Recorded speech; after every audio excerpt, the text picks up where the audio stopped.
Well, thank goodness I don't have to supply any more spooky history or say the word cemetery again. So for that, we have a true expert, state historian, Dr. Colorado. He's here with his cohort, Katie Ordway, and she's part of History Colorado's very popular cemetery crawl, portraying Madame Ella Wellington from Denver's underworld. Well, welcome, welcome, welcome.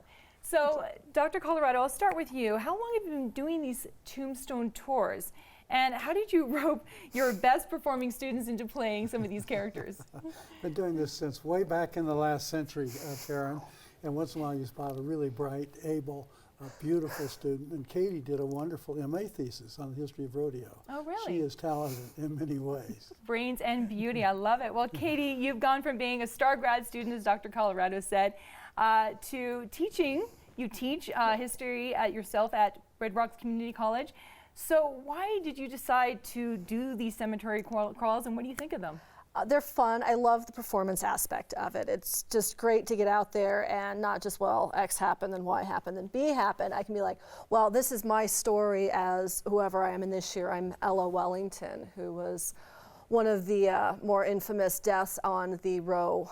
So yeah, she's got kind of an interesting story. Oh, do tell. Right. Tell me a little bit more about who she was. So she actually, she was married and had 2 stepchildren and decided that marriage in the 1800s was not for her. And so she left her husband and ended up in Denver as a madam, and she became very popular. She actually managed to purchase the House of Mirrors briefly, which was the prominent brothel in Denver on Market Street. And so she owned it. She was doing well. She actually, when she died, she had a $2,000 ruby necklace on at the time that she had put on in anticipation of her death because it was pre-planned. She found out that her husband had remarried and was happy and decided that that was not going to be okay with her. She's like, oh, I'm so happy. Oh, I'm so happy. I'm so happy. Then she went upstairs and ended it all with a shotgun. Oh my goodness. So she went out with a bang. Yes, she was the literally. Yes, literally a bang. She was the one prominent death that ever took place in the House of Mirrors. Wow. And how is it playing a lady of the evening? Well, they tend to be the bad girls, but they have the most fun, where they have the most outrageous stories because their lifestyle, I mean, the outrageousness was part of their marketing. This was how they got their names out there. They gained prominence, which brought in customers, which allowed them to fund their lavish lifestyles, which then sort of fueled their businesses further. And you know, these women are shooting other women, they're shooting men, they're engaging in horse races, so they have the most fun.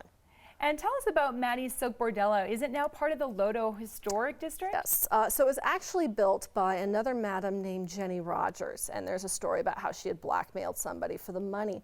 So she built it to be the most prominent, elaborate brothel. It cost about $17,000 at the time.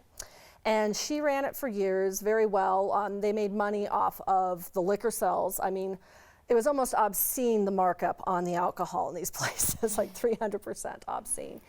And she ran it for years and years. She briefly tried to get out, sold it to Ella Wellington. It ended up reverting back to Jenny after Ella's suicide. And then Maddie bought it in 1911 after Jenny's death, because Jenny wouldn't have probably sold it to her because they were frenemies, let's say frenemies.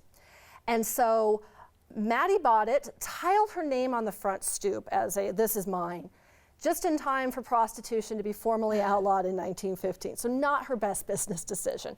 But it spent a number of years in the 20th century as a Buddhist monastery of all things. Wow. Yes, then it was landmarked, and currently it is operating as a pop-up disco I want to check out so bad because I want to do the 1970s next. Oh my goodness.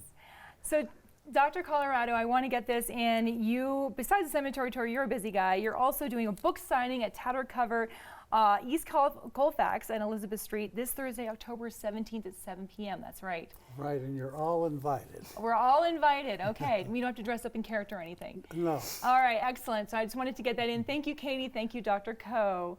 Well, don't miss Katie Ordway, Dr. Colorado, and a host of other ghosts at History Colorado's annual Halloween Cemetery Crawl. That's complete with tombstone taxi service by the Model A Ford Club of Colorado. It's on Sunday, October 27th from 1 to 4:30 p.m. at the oldest operating cemetery in Colorado. That's Riverside Cemetery, 5201 Brighton Boulevard. You can register at 303-866-2394 or online reservations at state.co.us.